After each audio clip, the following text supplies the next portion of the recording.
Lobster risotto, right. Sugary, sweet, creamy, dreamy. Dreamy, dreamy. So, I mean, it's a meal that like takes a little tiny bit of planning, but risotto is essentially a one pot kind of meal. It really is, isn't it? Yeah. Right, and so this one though has a little extra because we poach a lobster. We start off with a court bouillon that has some white wine, some coriander seeds, some lemon, garlic, thyme, bay leaves, and all that.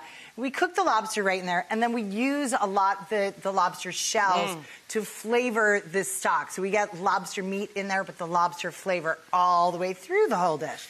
So it's like we start off... Smells amazing in here, by the way. We start off by sweating some onions, and then we add the rice. And we really, sweating the rice is a really important... Oh, you've got one going. I've got a sweaty rice over here. I got a sweaty rice. We're toasting the rice. And this is a step in when you're making risotto, you know this well, that you really can't skip this step because it seems a little counterintuitive, but what you want to do is toast the rice so the rice seals shut.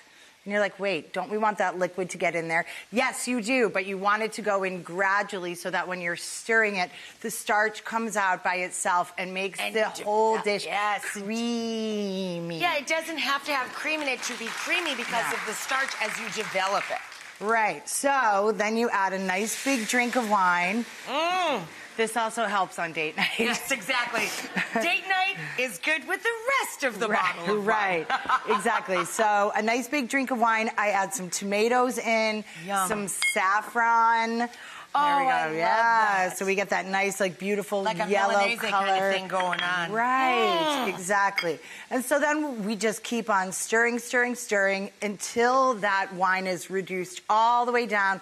And then we add our stock that's been infused with the lobster shells in 3 additions. And then we stir, stir, stir every one of them. But you add stock until it covers the surface of the rice by a little bit, and you continue to stir. And what that does is it really helps the starch come out of the rice and makes the rice itself become really creamy. But the rice, the beauty of risotto to me is that, yes, it's creamy and it looks like a unified dish, but you feel each and every single grain of rice on your tongue. So then when we get to the proper point and your rice is cooked perfectly and it's nice and creamy, I'm going to add a little bit more stock to that.